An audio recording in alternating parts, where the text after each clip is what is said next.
ಕೇಂದ್ರ ಸಚಿವ ಸೋಮಣ್ಣ ಅವರ ಮನವಿ ಮೇರೆಗೆ ಇದೇ ತಿಂಗಳು 30ರಂದು ನಡೆಯಬೇಕಿದ್ದ ಹೇಮಾವತಿ ಲಿಂಕ್ ಕೆನಾಲ್ ಸಭೆಯನ್ನು ಜುಲೈ 4 ಅಥವಾ 5ಕ್ಕೆ ಮುಂದೂಡಲಾಗಿದೆ ಎಂದು ಡಿಸಿಎಂ ಡಿಕೆ ಶಿವಕುಮಾರ್ ತಿಳಿಸಿದರು. ಸೋಮಣ್ಣ ಅವರು ಸ್ಥಳೀಯ ಸಂಸದರು ಆಗಿರುವ ಕಾರಣ ಅವರಿಗೆ ಅನುಕೂಲವಾಗುವಂತೆ ಸಭೆ ಮುಂದೂಡಲಾಗಿದೆ. ಈ ಬಗ್ಗೆ ಅಧಿಕಾರಿಗಳಿಗೆ ಸೂಚನೆ ನೀಡಿದ್ದೇನೆ ಎಂದು ತಿಳಿಸಿದರು.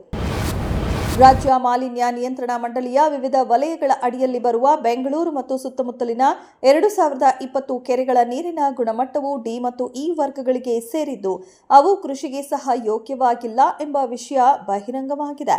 ಕೈಗಾರಿಕೆಗಳು ಮತ್ತು ಅಪಾರ್ಟ್ಮೆಂಟ್ಗಳು ಭೂಗತ ಒಳಚರಂಡಿ ವ್ಯವಸ್ಥೆಯ ಕೊರತೆಯಿಂದಾಗಿ ವೃಷಭಾವತಿ ನದಿಗೆ ಸಂಸ್ಕರಿಸದ ಕೊಳಚೆ ನೀರನ್ನ ಬಿಡುತ್ತಿವೆ.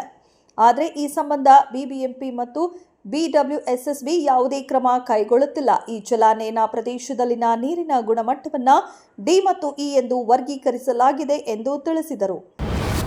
ಪಶ್ಚಿಮ ಘಟ್ಟದ ಸಾಮರ್ಥ್ಯದ ಅಧ್ಯಯನಕ್ಕೆ ಅರಣ್ಯ ಪಡೆ ಮುಖ್ಯಸ್ಥರ ನೇತೃತ್ವದಲ್ಲಿ ಸಮಿತಿ ರಚಿಸಿ 6 ತಿಂಗಳಲ್ಲಿ ವರದಿ ಸಲ್ಲಿಸಲು ಸೂಚಿಸಲಾಗಿದೆ ಎಂದು ಅರಣ್ಯ, ಜೀವಿಶಾಸ್ತ್ರ ಮತ್ತು ಪರಿಸರ ಸಚಿವ ಈಶ್ವರ ಬಿ ಖಂಡ್ರೆ ತಿಳಿಸಿದ್ದಾರೆ.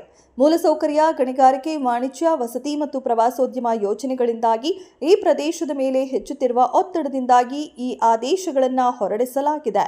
ಯುನೆಸ್ಕೋದಿಂದ ಜೀವ ವೈವಿಧ್ಯ ತಾಣವೆಂದು ಘೋಷಿಸಲ್ಪಟ್ಟ ನಂತರ ಈ ಪ್ರದೇಶದ ಮೊದಲ ಅಧ್ಯಯನ ಇದಾಗಿದೆ ಎಂದರು. ಪಕ್ಷದೊಳಗಿನ ಆಂತರಿಕ ಕಚ್ಚಾಟದಿಂದಲೇ ರಾಜ್ಯದ ಆಡಳಿತಾರೂಢ ಕಾಂಗ್ರೆಸ್ ಸರ್ಕಾರ ಪತನಗೊಳ್ಳಲಿದೆ ಎಂದು ಬಿಜೆಪಿ ರಾಷ್ಟ್ರೀಯ ಪ್ರಧಾನ ಕಾರ್ಯದರ್ಶಿ ರಾಧಾ ಮೋಹನ್ ದಾಸ್ ಅಗರ್ವಾಲ್ ಅವರು ಹೇಳಿದ್ದಾರೆ.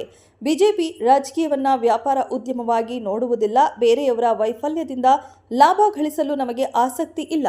ಕಾಂಗ್ರೆಸ್ ಸರ್ಕಾರವನ್ನ ಉರುಳಿಸುವ ಉದ್ದೇಶ ನಮಗಿಲ್ಲ ಎಂದು ಹೇಳಿದರು.